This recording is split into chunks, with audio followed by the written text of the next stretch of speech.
This is a segment about a tunnel. This was an area in Oz. Now, this area had some ancient things in this area. There was these sacred little white stones. These were called singing stones.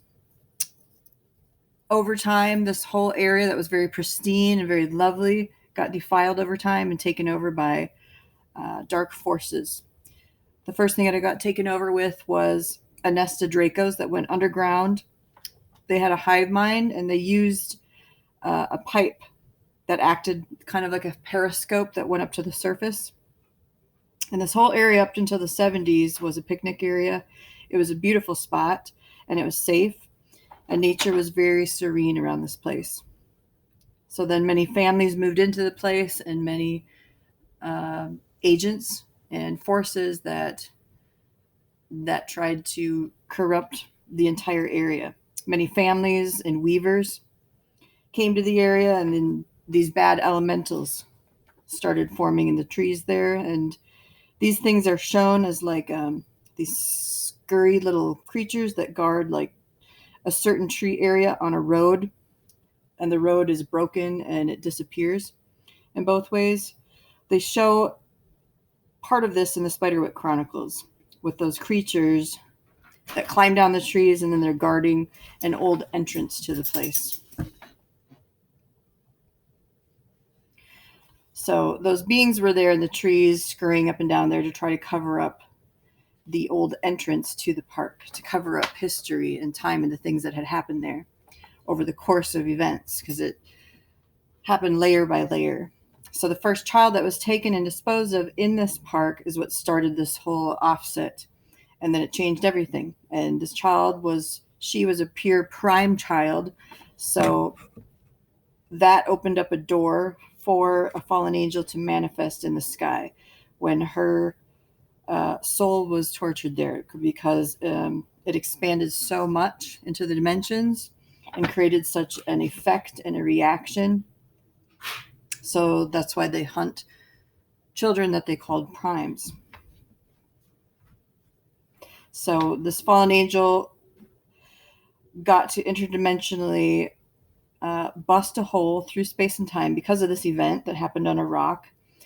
And he manifested with a spirit in the sky with horns, and everything changed. The whole atmosphere changed. It was very dark in this place now, very dense and very dreary. From down the park, from this area, was a tunnel, and that tunnel was connected to a pond.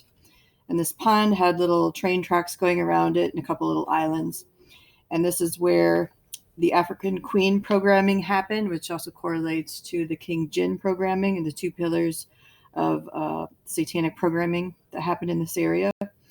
So kids were taken to this place and had to deal with this African Queen and be trapped on these little islands, not knowing how to get across the water, while she summoned these marine spirits, and this big marine spirit battle began. So that was called the Queen of Africa Ball, the African Queen Ball. So she was calling up all these marine spirits in this area through the access points, which were bridges made out of pain and suffering. And that makes a stair-step way where they can get a foothold into our reality.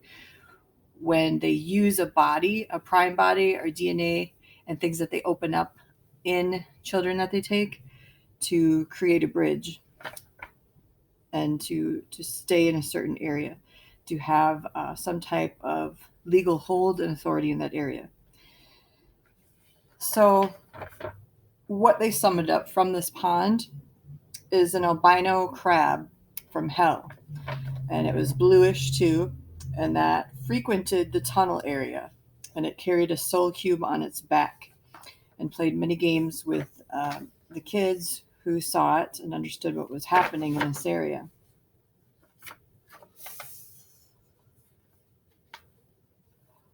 Now, a lot of these marine spirits are from ancient cults. The Scurvy Crew was one of these cults. It was a cult of old men, Pirates of the Caribbean, that set up shop in an old barber shop. And they were basically Cthulhu worshippers, and they had many ancient books and treasures and kept items from children in a cabinet. which they also show in the movie.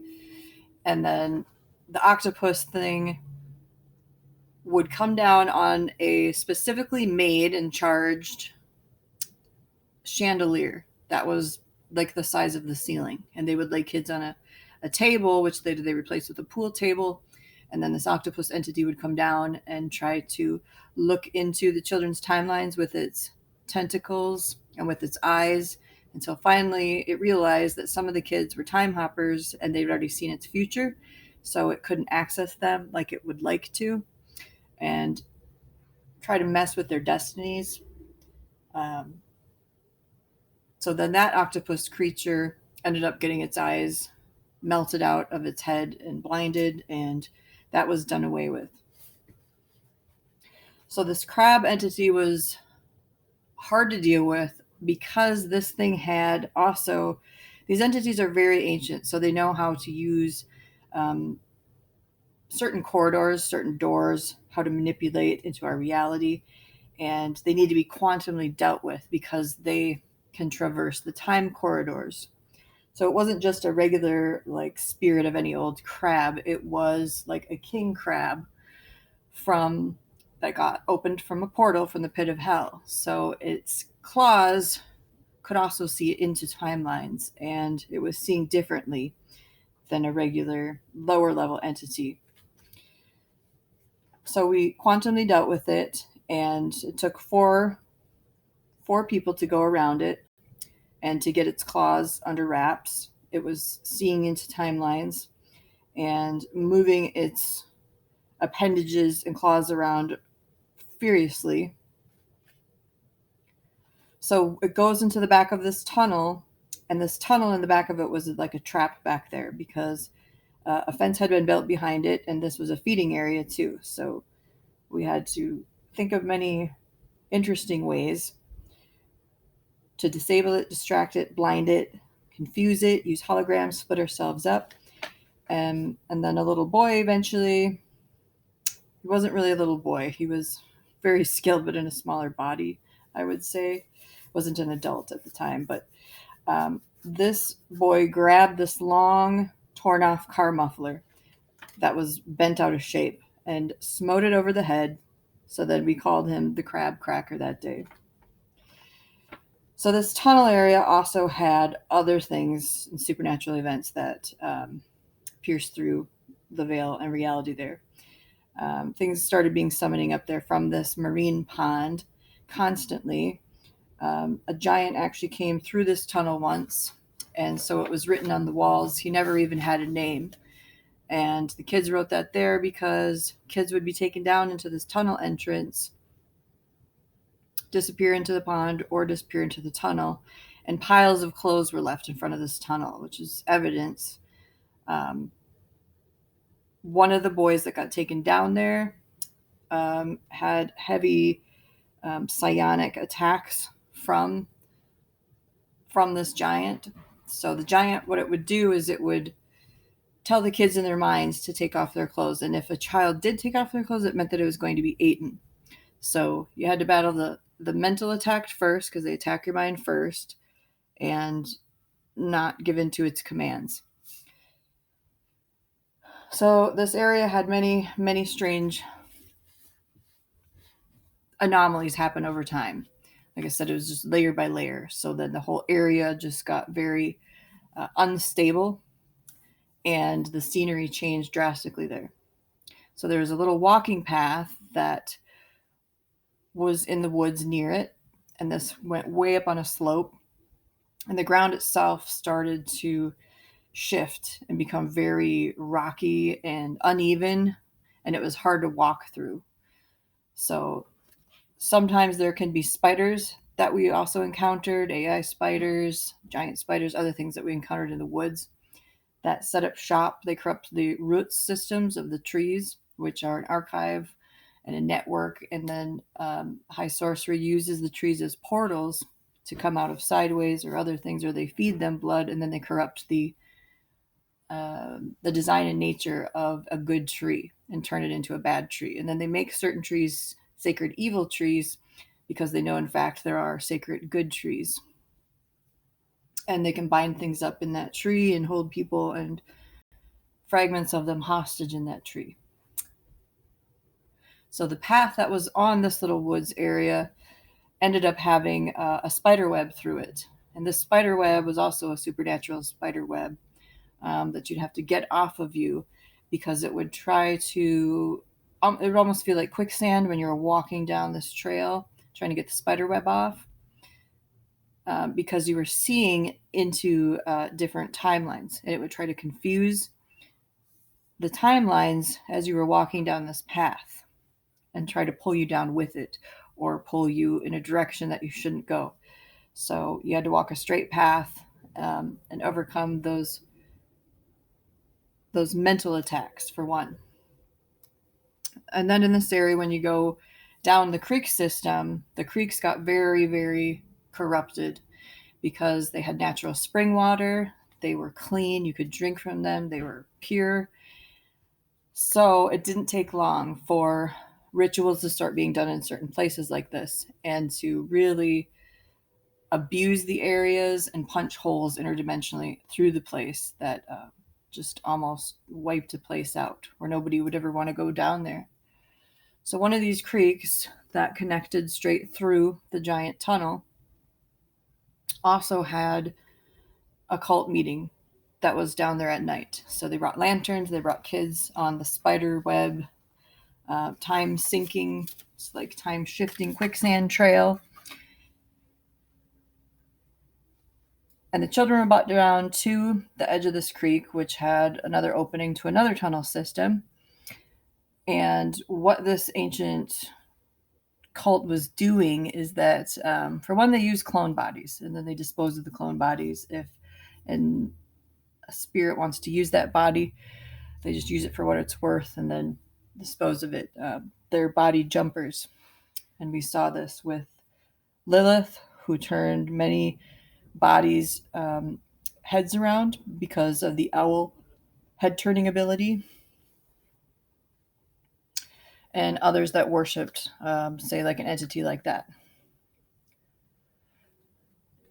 So this cult, what they did is they brought down rituals by night and opened up ancient things, which they shouldn't have, which backfired on them. And one of the things that they opened up was a fallen angel named Pax, P-A-X. And we had battled this one and many other areas, and it got scattered, disassembled, put into many different parts. But they seem to always want to resurrect this one for some reason. It would control the bodies of giants. It traveled through time and time again, reassembling itself, basically. We saw it gets its throat ripped out and many things, but it just kept on resurrecting until this time. So this particular fallen one, they took a very big interest in for some reason. So they worshipped him and they called him the Yellow King. And they put a big yellow iron cross on the top of this stone tunnel and did their rituals, did their sacrifices, opened portals up for him, used the Leviathan energy. So the kids were terrified at night and looked into the tunnel, and what they saw coming around this dark tunnel with a little bit of water flowing through was a serpent crawling actually on all fours as a Leviathan serpent.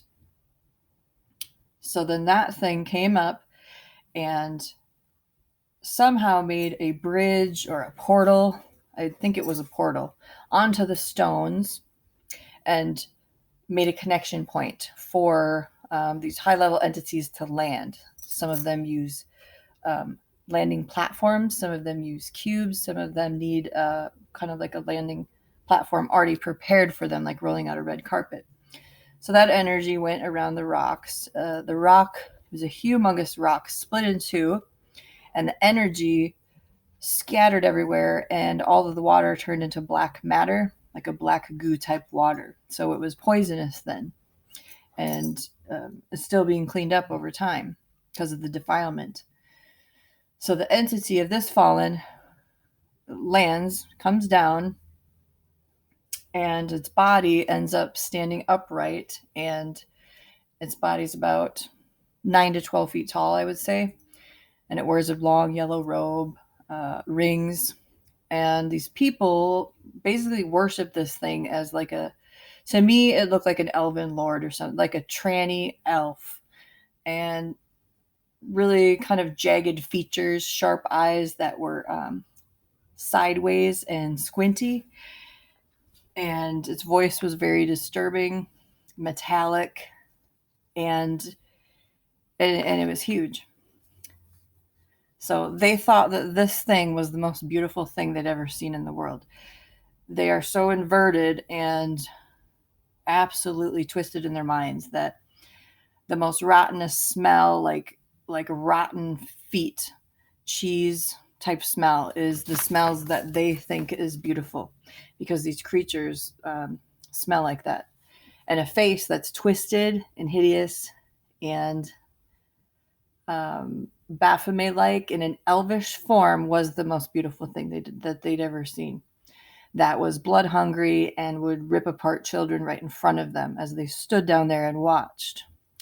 And I guess that was their king. Or they know who their god is, and their god is Lucifer, but that was their king. So they were promised so much, which never happened, because when things like this happen and realms are shaken and innocents are taken on a large scale level, God is watching, and it gets the attention of the Most High. So there's angelic warfare that happens, there's interdimensional warfare, and there's all kinds of things that go on to stop these things from rising up again, because the minds that concoct them and the vain imaginations that rise up against the Most High and his children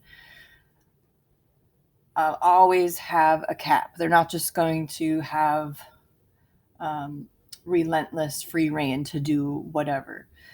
They've gotten away with enough in certain areas, and the Lord does laugh in derision at their plans, because sometimes he lets things get carried out to be used for his purposes and to turn certain places as an example, and to be used later on in a timeline or in a future for testimony, for witness, and for his purposes, and for many reasons that are above and beyond us, because his ways are higher than our ways. So don't lean on your own understanding when you hear super soldier SRA stories like this, because they're involving the unseen realm and things that aren't seen in the natural a lot of times. But the kids who have survived are here, most all of them, because they're here to witness and testify. So trust in the Lord with all your heart and lean not on your own understanding. And all will be well in your soul eventually. And you'll have peace of mind and a slice of time that shows you a new perspective. And then you can use that window of opportunity to make the best of the current window of opportunity and situation, and the things that are being shown to you, and the doors that God's closing, the windows that are opening, the windows that are closing, and the doors that are opening.